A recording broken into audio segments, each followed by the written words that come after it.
श्री राम जय राम, जय जय राम,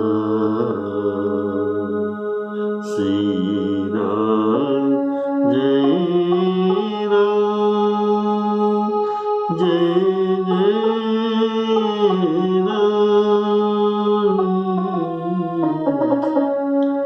श्री राम जय राम, जय जय राम,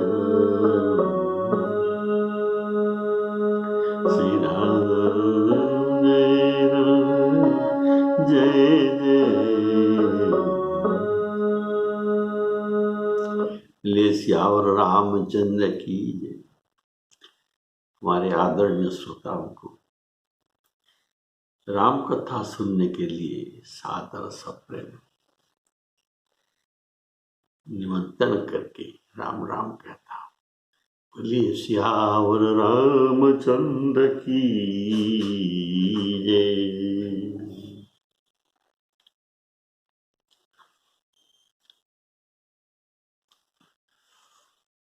तो राम जी वनवास में जमुना नदी को पार करके आगे चले जा रहे हैं। श्री राम जी के ऊपर देवताओं ने धूप से बचाने के लिए उनके ऊपर मेघ छाए रखते हैं, इसलिए छां कर रहे हैं। घन अर्थात मेघ को छां करके, और जिससे इनको कोई बाधा न होगी सूर्यताप का। आगे कंटक पत्थर इत्यादि राम जी के पांव में लगेंगे, इसलिए देवताओं ने पुष्प वृष्टि करके सुमनमय मार्ग कर दिए। और श्री राम जी विहंग पक्षियों और पशुओं को देखते हुए, उनके सुंदर बोली और उनके सुंदर चाहनी देखते हुए आगे बढ़ते हैं। बोलिए सियावर रामचंद्र की जय। सीता जी और लखन जी सहित श्री रघुनाथ जी जब किसी गांव के पास जा निकलते हैं, तब उनका श्री राम जी के आना सुनते ही बालक वृद्ध स्त्री पुरुष सब अपने घर के कामकाज को भूलकर, कामकाज को छोड़कर तुरंत उन्हें देखने के लिए चले आते हैं। अर्थात इनको पहले से ही खबर मिला है कि अवधराज कुमार श्री राम जी श्री सहित, सीता जी के सहित, जिनको ये अवधराज कुमार को जिनको वन दिया गया है, जिनको वनवास दिया गया है, ये श्री सहित ये आ रहे हैं। ये बड़ा सुंदर और बड़े वीर है, ये बात सबको पहले से मालूम हो गया है। लोग कहते हैं सब काम छोड़कर इन्हें देखना चाहिए, अवश्य देखना चाहिए, कारण ये देखने के योग्य चीज है। अवश्य देखी देखना जोग,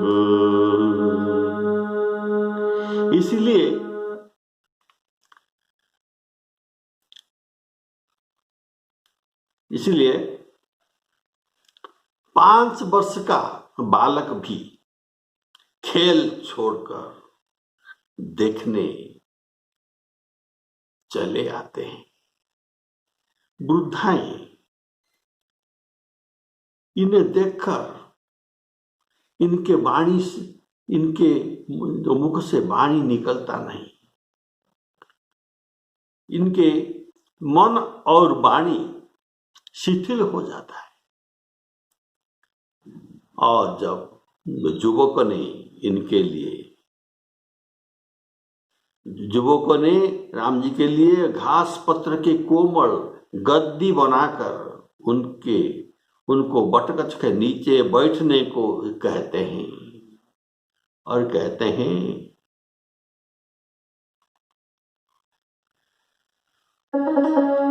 कहई गवाई अछिनुक श्रम गवनव अवहु के प्रात। कुछ विश्राम कीजिए यहाँ पर। और कितने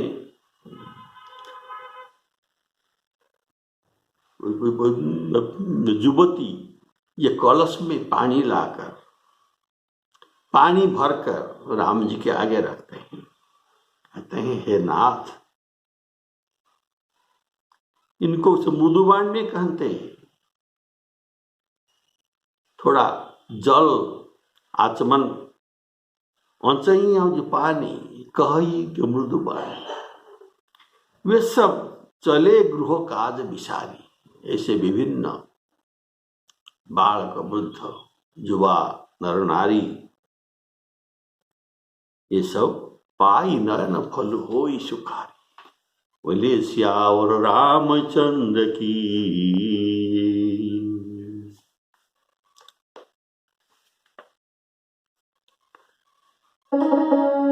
चले सकल गृह काज विसारी।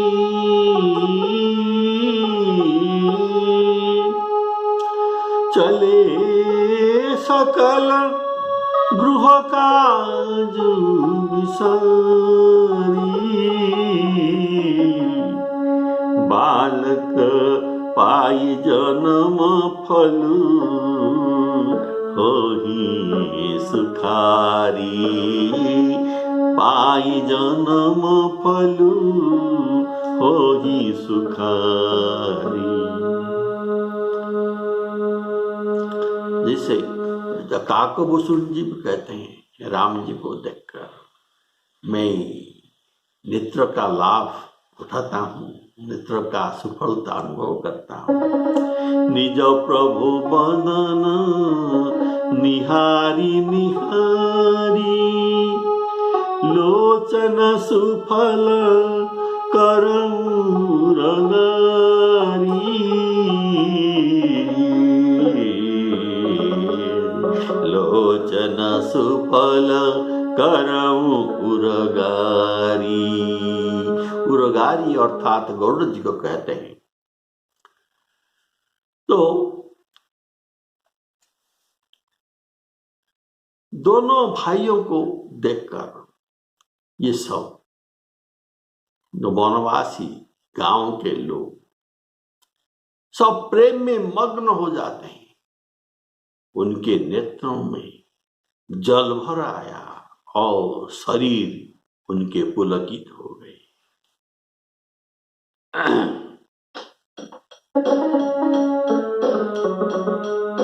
सीता लखन सहित रघुराई। आप लोग अगर मेरे साथ रामचरितमानस पढ़ना चाहेंगे तो आप जो मेरे वीडियो फोटो के नीचे एक त्रिकोण चिन्ह है उनको थोड़ा दबाइए और नीचे आपके मोबाइल में आज का जो पारायण हो रहा है ये सब रामचरितमानस आपको दिखाई देगा और आप सब मेरे साथ भी पढ़ सकते हैं। सीता लखन सहित रघुराई। ग्राम निकट जब निकसहि जाई। सुनी सब बाल वृद्ध नर नारी चलही, तुरंत गृह काज विसारी, राम लखन सिया रूप निहारी।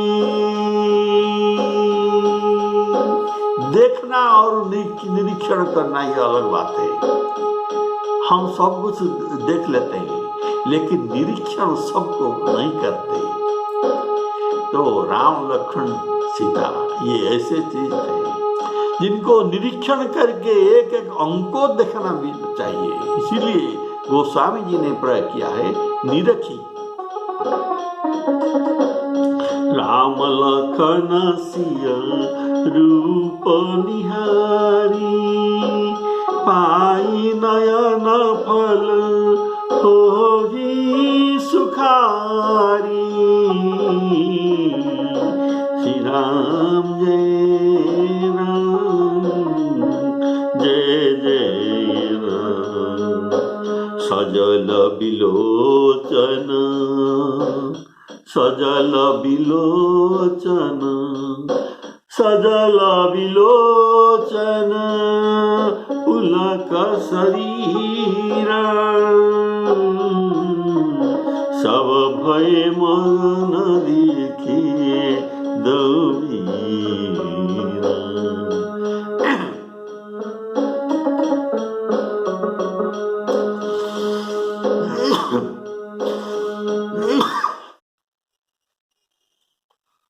तो उन वनवासी उनकी दशा वर्णन नहीं किया जा सकता।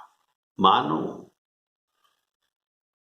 दरिद्रों ने चिंतामणि की ढेरी पा ली है। चिंतामणि क्या है? जो पुरुषों के, जो सभी के मनोकामनाओं को पूर्ण करते हैं, ये है चिंतामणि। इंद्र के पास ऐसे एक चिंतामणि है, सबके पास नहीं। जिसको इस मणियों का ढेर मिल गया उसी का आनंद कौन अनुमान कर सकता है?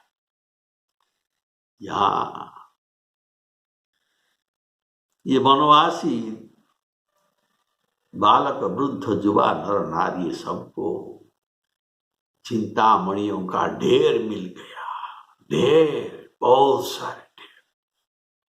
तो ये कैसे है? तो यहां राम लक्ष्मण और सीता जी के एक एक अंग एक एक मणि है। जितना अंग है शरीर में उतना मणि है। पूरी तीनों का अलग अलग मणि है। बोलिए श्यावर रामचंद्र की। इसलिए सुरमणि ढेरी गोस्वामी ने लिख दिया। यह गोस्वामी जी भाव राज्य में देखते हैं कि एक राजकुमार अपना भाई और स्त्री को लेकर वन वन में भटक रहे हैं। यह मर्म स्पर्श दृश्य देखकर वे भावुकता में प्राप्त हो गए और वे ग्रामवासियों एक एक को पुकार कर सीख देती हैं कि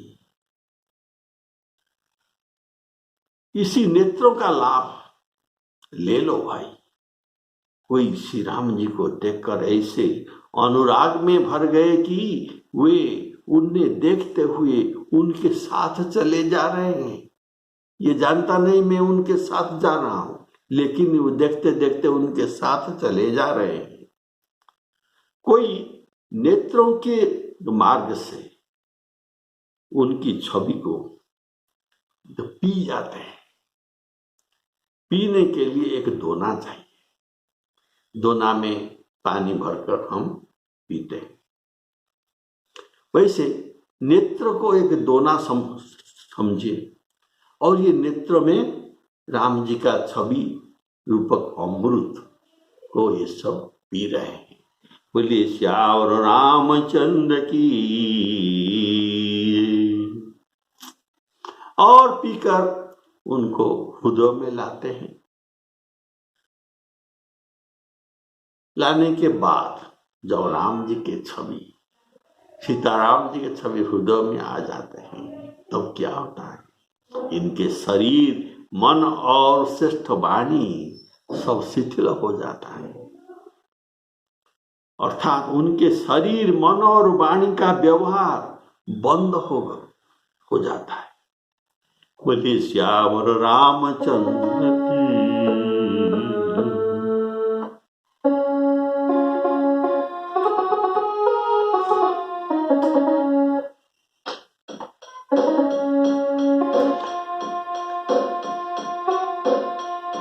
बरनी न जाई मनोहर जोरी, बरनी न जाई मनोहर जोरी, लही जनु रंकन सुरमणि ढेरी,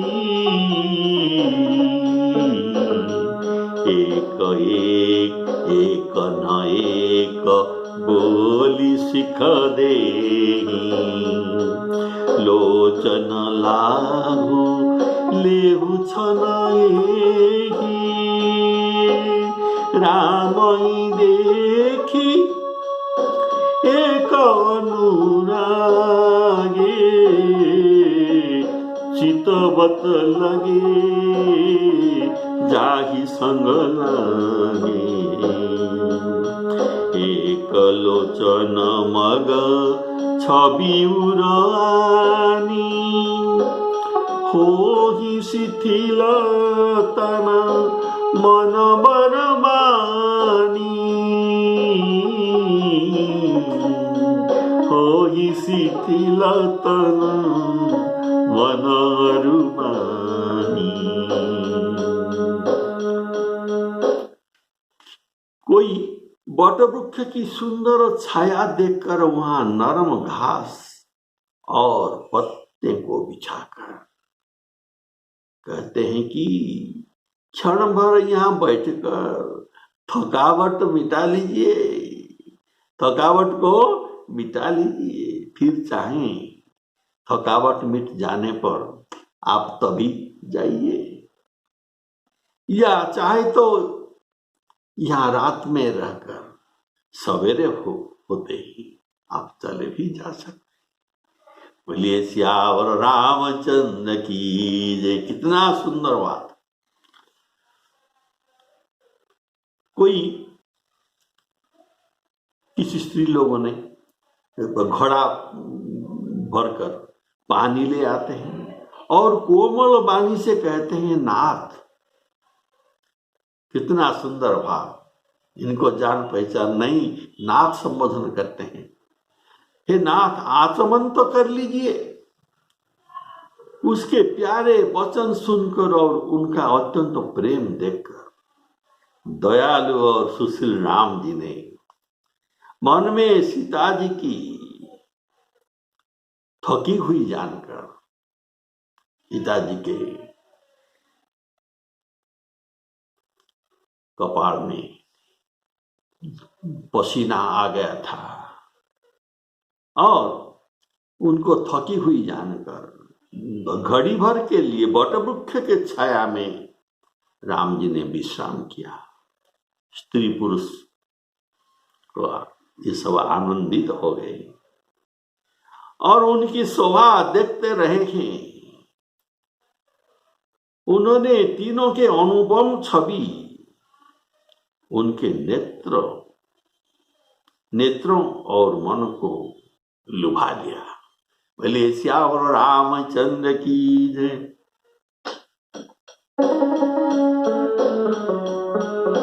एक कलश भरी आनहि पानी, अचइय नाथ कहहि मृदुबानी,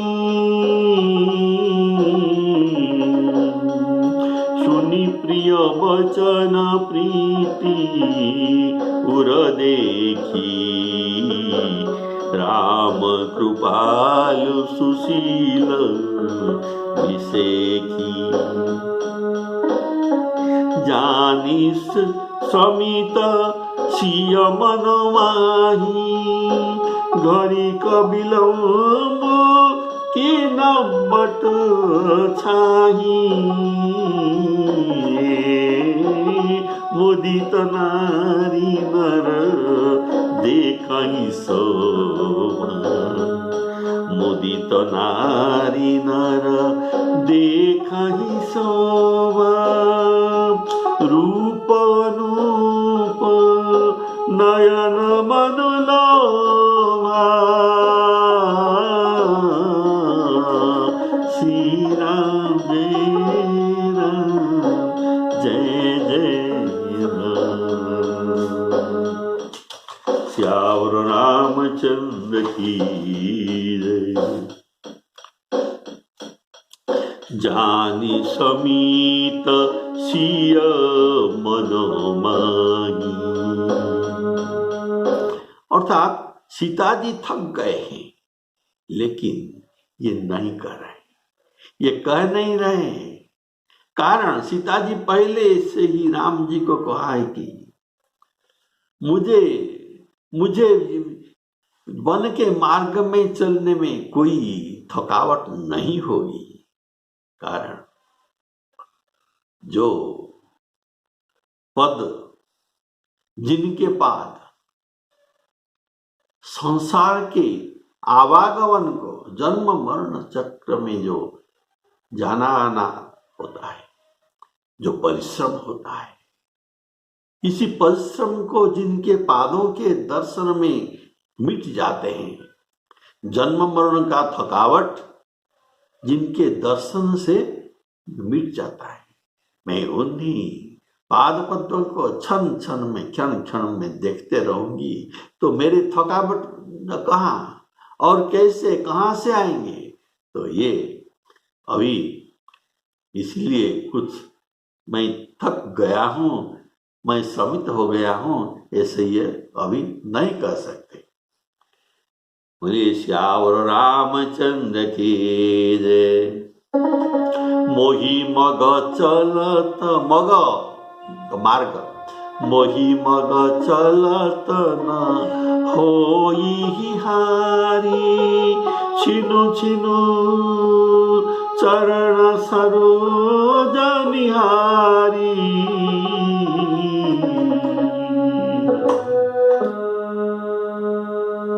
सीता जी जगत जननी, वे ये जीवों के प्रति दया करने के लिए, जीवों के प्रति दया करने के लिए कृपा करके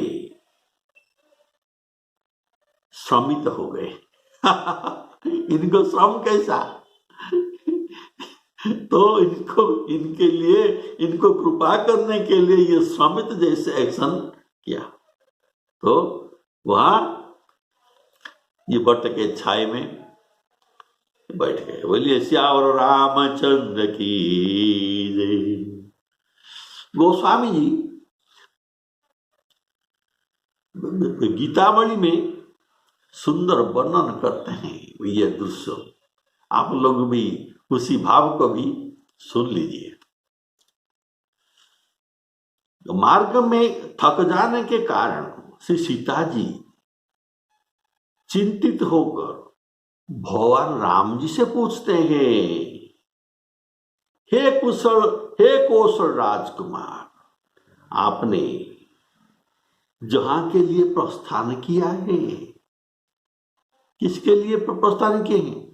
वन के लिए प्रस्थान किया है।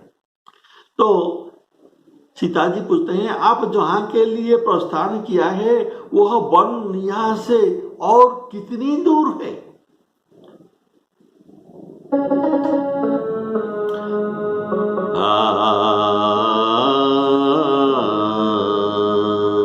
कहु विपिन है धौ कितनी दूरी, कहु विपिन है धौ कितनी दूरी, जहां गवन कियो कुंवर कौशलपति, जहां गवन कियो कुंवर कौशलपति बूझत सिय पिय पति ही बिसारी।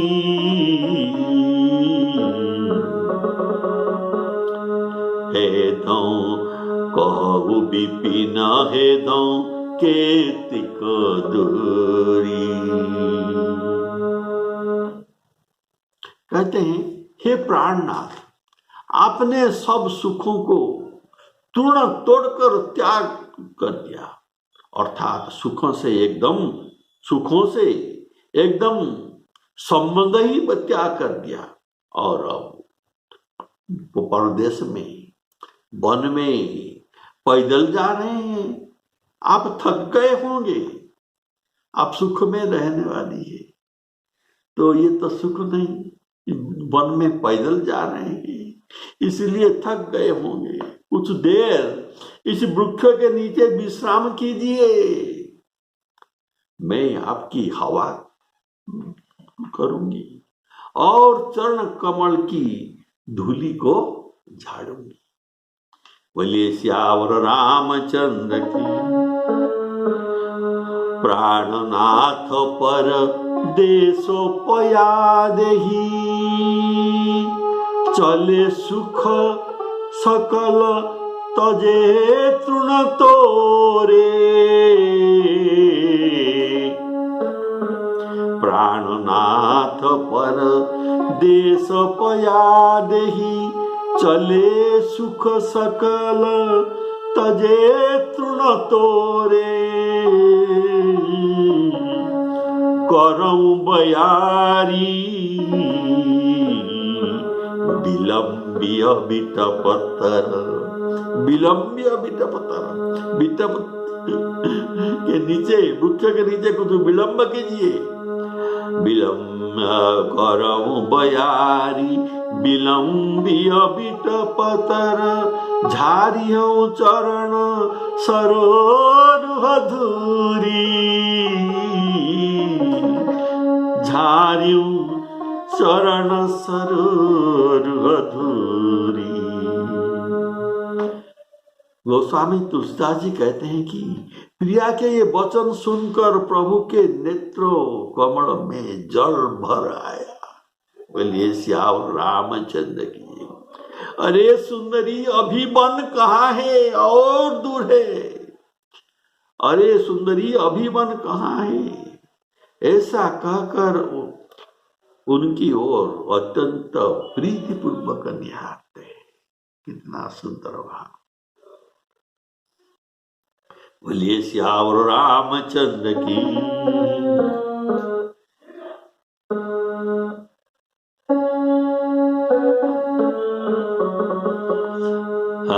तुलसी दास प्रभु प्रिया वचन सुनी। तुलसीदास प्रभु प्रिया वचन सुनी। नीरज नयन, नीरज नयन पद्म नेत्र, जो कमल नेत्र, नीरज नयन नीर आए पूरी। नीरज नयन नीर आए पूरी। कानन कहा अवहि सुन सुंदरी। कानन कहा अवहि सुन सुंदरी। रघुपति हेरि चितये हित भूरी। कहु विपिन हे दो कितनी दूरी।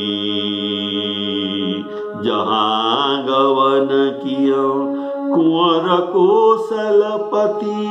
बूझत सिय पिय पति बिसारी। श्री राम जय राम, जय जय राम।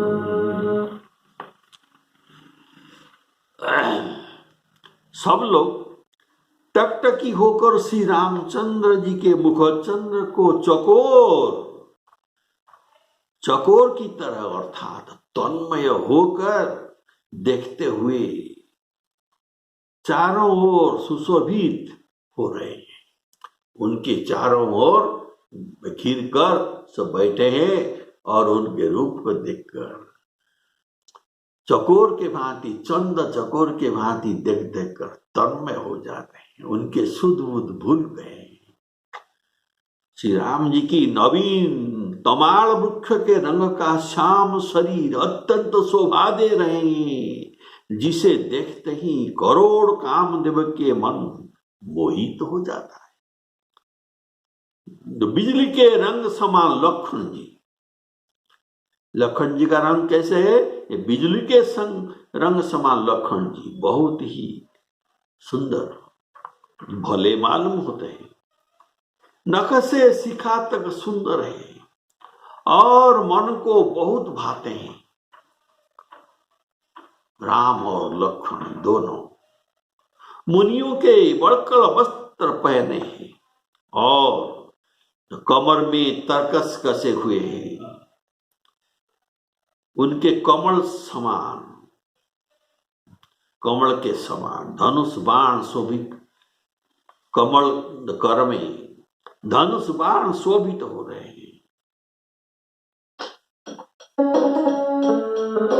एकटक सब सोहहि चहुओरा, रामचंद्र मुख नयन चकोरा, तरुण तमाल वरन तन सोहा, देखत कोटि मदन मन मोहा, दामिनी बरन लखन सुठिनी के, नख शिख सुभग भावते नीके, भावते जी के, मुनि पट कटिन कसे तूनीरा, सोहई कर कमल निधनु तीरा,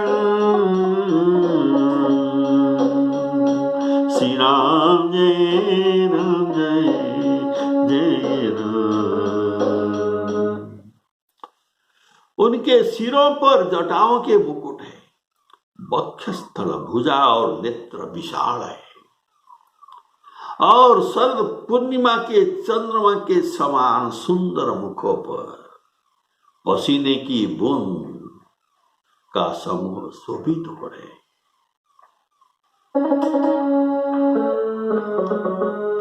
जटा मुकुट शीश निशुभग, जटा मुकुट शीश निशुभग, उरभुज नयन विशाल, शरण परम विदु बदनु बर, लसत स्वेद कन जाओ, लसत स्वेद कन जाओ, स्वेद झाड़ पसीना। एकटक सब सोहई चहुओरा, रामचंद्र मुख नयन चकोरा, रामचंद्र मुख नयन चकोरा। सब जैसे अगस्त मुनि के आश्रम में राम जी को घेर कर सब मुनियों बैठे हैं, बीच में राम जी बैठे हैं। सबको राम जी का मुख देखना अच्छा लगता है और देखने के लिए लालायित है, और जो पीछे बैठते हैं इनका मुख कैसे देख सकता है? इसीलिए राम जी तहाँ सबके मनोवांछा पूर्ण करने के लिए सबके ओर उनका मुख हो गया, जो पीछे भी बैठता है उनको भी मुख दिखाई दिया, साइड में भी मुख दिखाई दिया, सबको मुख ही मुख दिखाई दिया। और सबने भाव विभोर रहकर जैसे चंद्र को, रामचंद्र रूपी चंद्र को उनके मन रूपी चकोर बना के सब एकटक देख रहे थे, वैसे भी यहाँ पर सब वनवासियों राम जी के घेर कर बैठे हैं और एकटक चंद्र चकोर जैसे उनको देख रहे हैं। मुनि समूह मह बैठे सन्मुख सबकी ओर, सबके ओर मुख, सन्मुख सबकी ओर, शरद इंदु तन चितवत मान निकर चकोर। राम जी के सुंदर मुख, ये इंदु, इंदु अर्थात चंद्र, और सभी ऋतु में चंद्र को देखने से चंद्र का पूरा छवि, निर्मल छवि देख नहीं सकते। अगर आप बारिश के दिन में देखेंगे तो उनमें तो आप ठीक से चंद्र को देख नहीं सकते, इनके शोभा को। लेकिन शरद इंदु, शरद पूर्णिमा के दिन आकाश में बिल्कुल बारिश, जो मेघ नहीं, स्वच्छ आकाश में आप देखते हैं तो अच्छे रूप से देखते हैं। ऐसे राम जी अभी उनको निर्मल रूप को, शरद इंदु रूपक चंद्र को, ये सब चकोर जैसा एकटक देख रहे हैं। इनकी आंखों के पलक नहीं पड़ता है। मुनि समूह मह बैठे सन्मुख सबकी ओर, शरद इंदु तन चितवत मान निकर चकोर। श्री राम जय राम, जय जय राम। श्री सीताराम अर्पणमस्तु।